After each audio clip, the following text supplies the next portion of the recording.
It is exactly 17 after 9 o'clock. News and views on Salam Media, and I'm absolutely honored to be talking with veteran of the anti-apartheid struggle and South Africa's former Minister for Intelligence Services, activist and author, Ronnie Kasrils. A very good morning to you. Welcome to the program. And I've been wanting to talk to you for forever, so I'm so pleased it has finally happened. Salams to everybody. Thank you. Good to be with you. Walaikum salam to you. We're here to talk about the genocide by the apartheid Israelis on obviously Palestine and now in Lebanon. It is totally unimaginable. Every time I think about it and I talk about it, I can't believe that the rest of the Western world is absolutely silent on this matter. And I see that my producers put on my notes that the heading is beyond dehumanization. Why the struggle for Palestinian rights will prevail. And so you here to talk to us about that matter.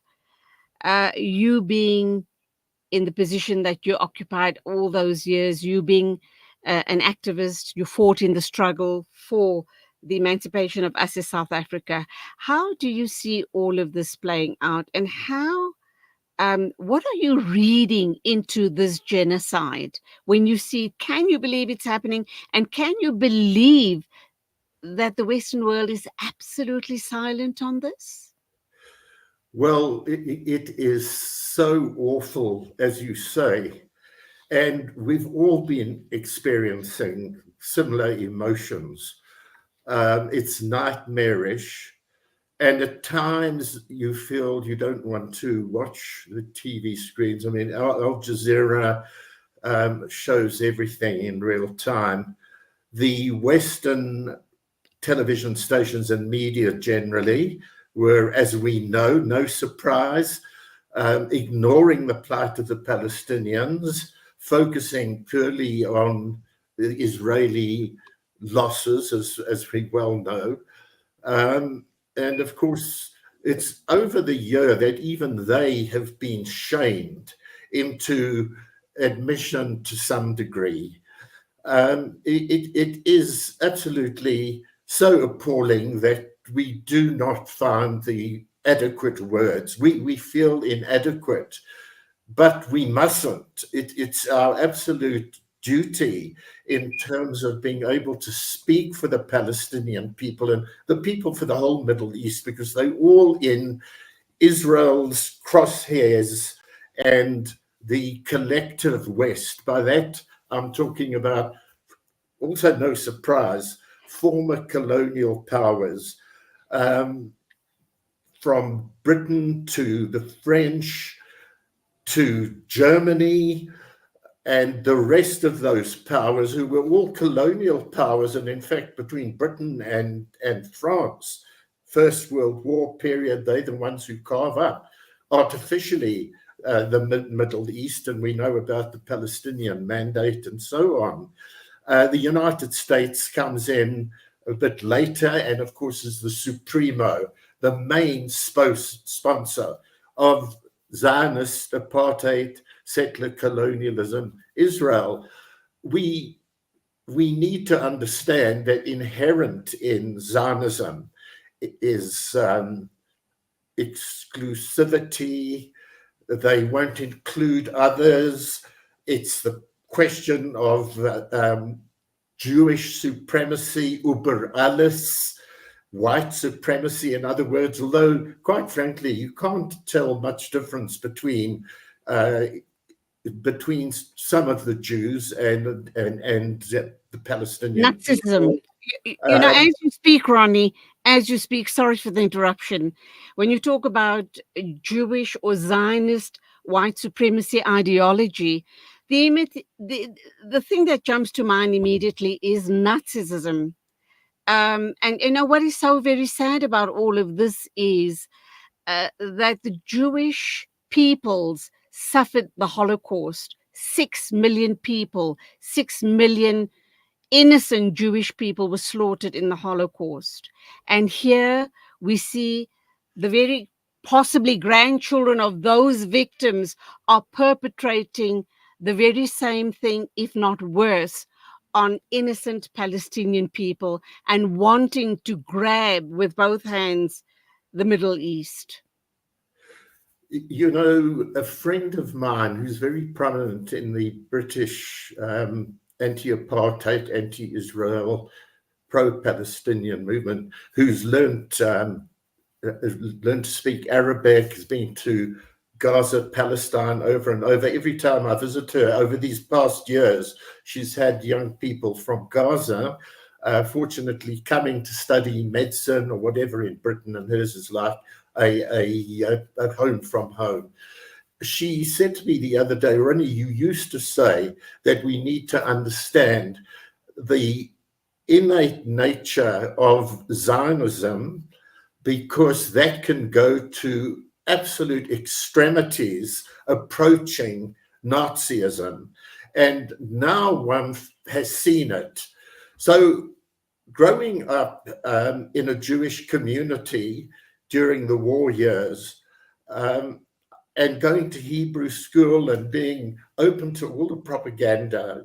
I was 10 years old in 1948, and the state of Israel had emerged. It seemed a wonderful thing for Jewish people. I was just fortunate that my parents, I'm not saying they were very political in any way, but they were decent. And they used to say to me, respect all people, and the essence of our religion, when they weren't so religious as mentioned, is do unto others as you wish them to do unto you. That was put in my mind. When all this propaganda, brainwashing takes place, fortunately, I thank the memory of my mother and father that I had some protection from it and began to see through it ages ago. But most Jews, unfortunately, post the Second World War, were so open to the brainwashing. And then in Israel themselves, they colonial settlers, and the history of colonial settlement is exaggerated hatred born of fear, because they know they've stolen the land from the indigenous people. And there the floodgates are open to the greatest cruelty, more and more in response to resistance. And the resistance is born of oppression. That's the roots of resistance, and therefore the roots of peace is to do away with the oppression.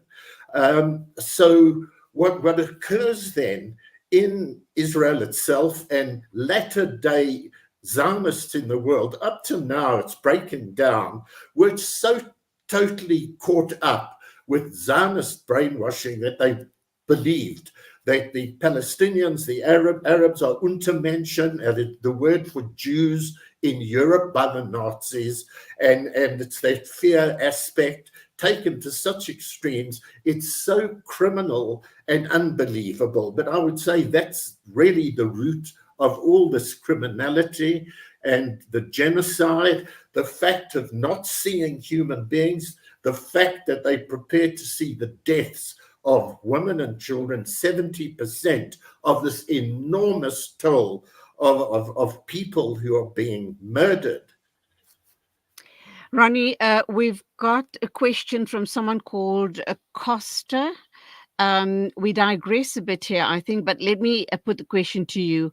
He says, ask Ronnie to comment on the spy war happening behind the scenes in South Africa and how Russia and China will change Zionist control. Do you want me to repeat the question? No, you say the spy war in South Africa. So I think it's something to quickly respond to. Obviously, in terms of the imperialism that we are living through, which is this domination of the USA and these Western countries, more and more they've gone into this absolute control of their people, who in various ways, and Palestine is one of them, have been protesting at their oppression, exploitation, and so on, and the use of spying on their people, a la what George Orwell pointed out in 1984 was Big Brother. And we see it being used to snuff out all forms of protest. And now the question of people justly standing up against what the genocide, and in America, in Britain, in Germany, and places, it's declared illegal, even holding up a Palestinian flag. They also use their spying networks and electronics to read into and hack into government communications, presidents. The Italian very right-wing leader there, Meloni, has just been complaining because they've discovered that the Israelis, the Mossad, have broken into her communication network. I think he's pointing to Russia and China, because whatever you might think, and some people think of Russia or China as threats to the West, etc., these countries are showing a different way. And of course, they are advancing their expertise in terms of the military side, in terms of science and technology. Iran is doing amazingly. And from that point of view, they are able to assist, and doing so more and more, the global South against the global North, particularly against these Western imperialist former colonial countries. I've got to go for an ad break now, but I still have lots more questions coming your way. The one important question is Germany siding with apartheid Israel is quite a surprise to me, because they were the perpetrators of the Holocaust, and now they are all of a sudden sympathizers to apartheid Israel. I'll get back to you for that response right after the ad break, please. Sure thing.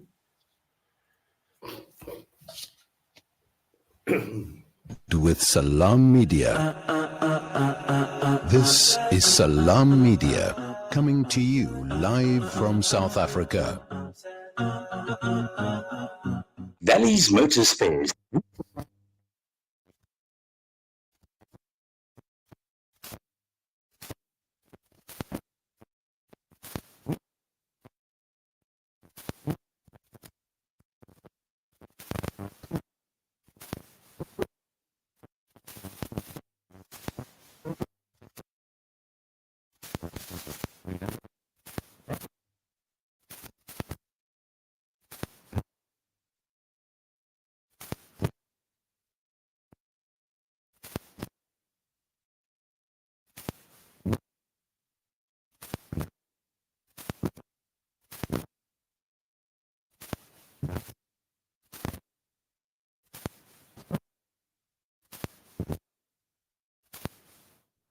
Discover the Africa of your dreams and surround yourself with her spectacular beauty. Relax beneath her serene sunsets and explore wildlife at its natural best. It's where the pride of Africa comes together. The Kwantu Private Game Reserve. Get to know the Big Five or cruise on an elephant safari game drive. Interact with lion and tiger cubs and enjoy world-class halal cuisine while we pamper you during your 5-star stay. Indulge in the true African experience. For reservations, call now on 042-203-1400 or visit kwantu.co.za. The Kwantu Private Game Reserve, the place of gathering. Dad, these Frymax chips are so tasty. Wow, that really takes me back. My dad bought me a Frymax chips every day after school. They were my favorite when I was your age as well.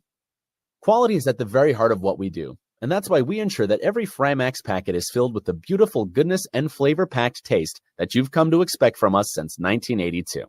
Frymax, from generation to generation. Yes.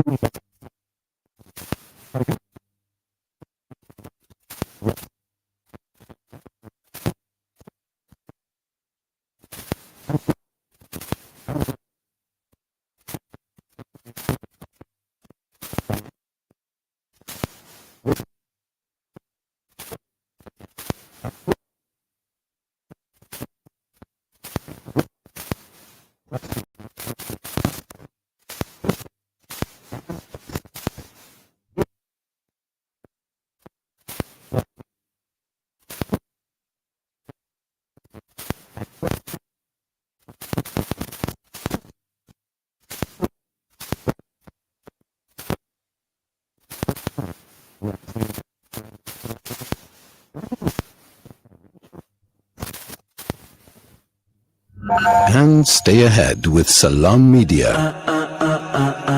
This is Salam Media, coming to you live from South Africa. Welcome back. It is exactly 9:32 a.m. This is News and Views on Salam Media, and we are talking with veteran of the anti-apartheid struggle in South Africa's former Minister for Intelligence Services. He's an activist and he's an author as well. And we are talking about the Palestinian and Lebanon situation, apartheid Israel, and their genocidal onslaught on these countries. I put a question to you just now, Ronnie, regarding the mentality of the German people. I mean, they were the perpetrators of the Holocaust on the Jewish people. They wiped out 6 million Jewish people. How come they are now supporting apartheid Israel? And of course, we also know other countries in the West are fully behind apartheid Israel. France now seems to be backtracking a bit. Macron is backtracking, and I'm wondering what's the reason for that. Your thoughts? Okay, well, we do have to differentiate between the people in those countries and their governments, and particularly their economic interests of the ruling regime, Absolutely. the capitalist classes of those countries. There's a great difference in all of those countries: Germany, France, Britain, the USA. The majority of people, ordinary common people, are appalled at what is happening, and we see them in their hundreds of thousands protesting in the streets and being bludgeoned and arrested and even charged by the police state in those countries. In relation, therefore, to the ruling power groups in those countries who are so one-sided behind Israel, I don't quite buy the fact that the German ruling class is so sweet about Israel, has such a guilty complex about Israel. I would say a great deal of that is phony, is projected, to say that, well, we have a reason to be so pro the poor Israelis having to defend themselves because of our history. I would say it's more economic, the interests. When you scratch all these ruling powers, the Americans and so on, you find that basically it's the question of political economy, it's the war industry, the intelligence industry, the national corporate powers, their companies.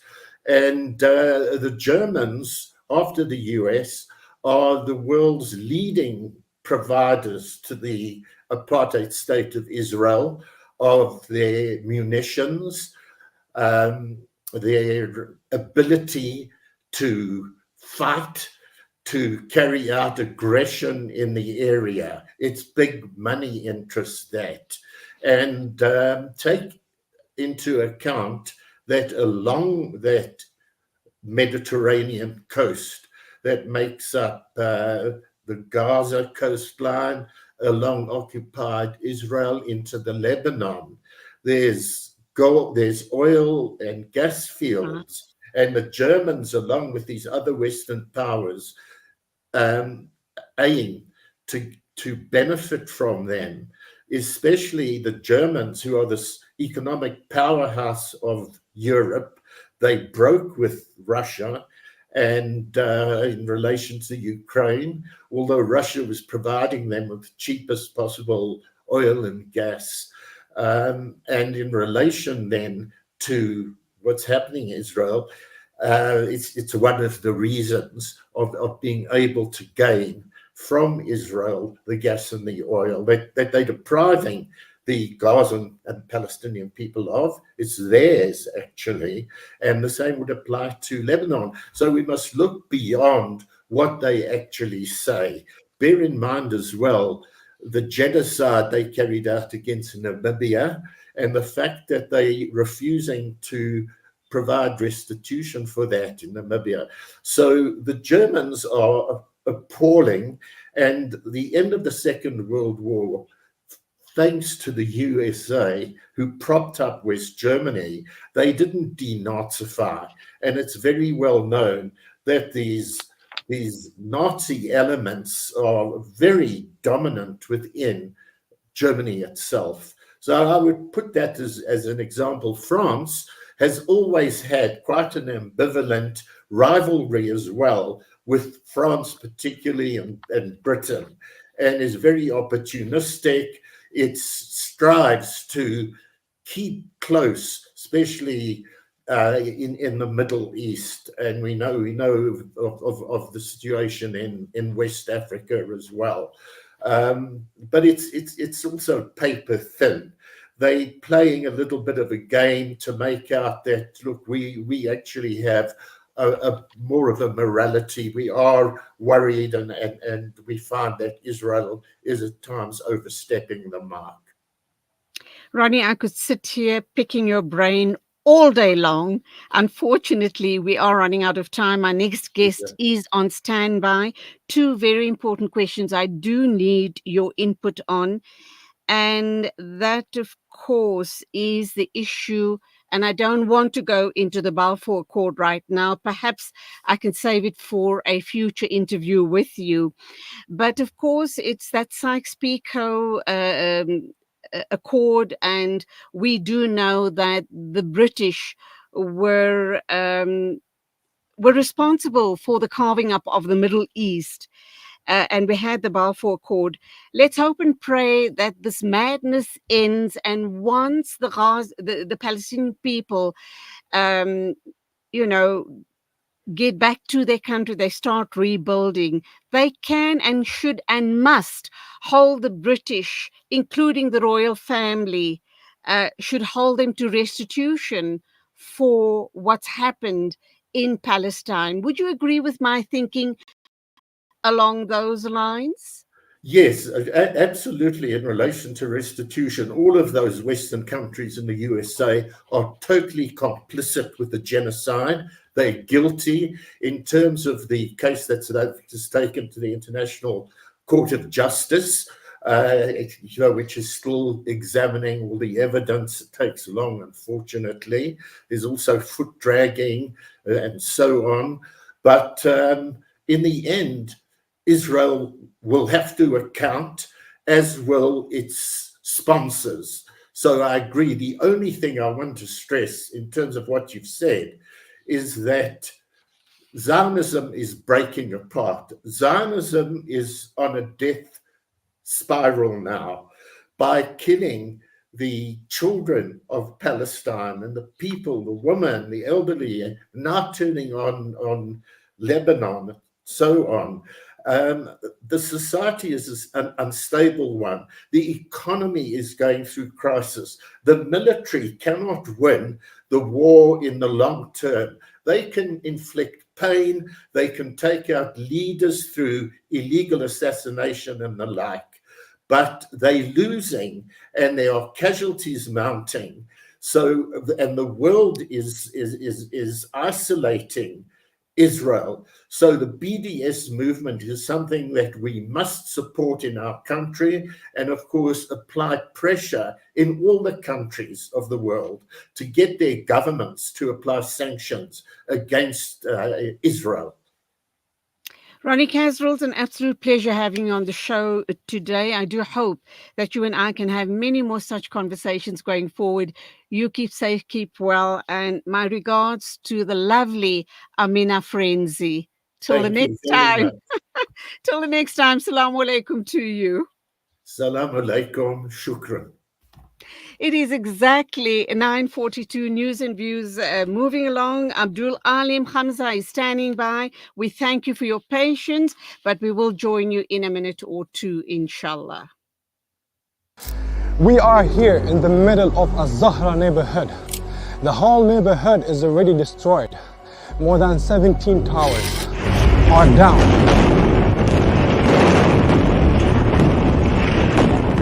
Here, as you can see, the firefighters trying their best to help. The people are still under the rubble. A lot of the people. Join Hamza on his exclusive South African tour as he shares his personal experiences, never before seen footage, and powerful insights on the ongoing genocide in Gaza. This is more than just a talk. It's an invitation to witness Gaza through the lens of Hamza Sha'alan.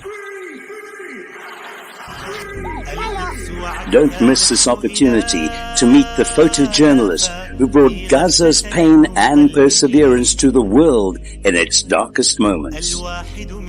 Follow Salam Media on social media pages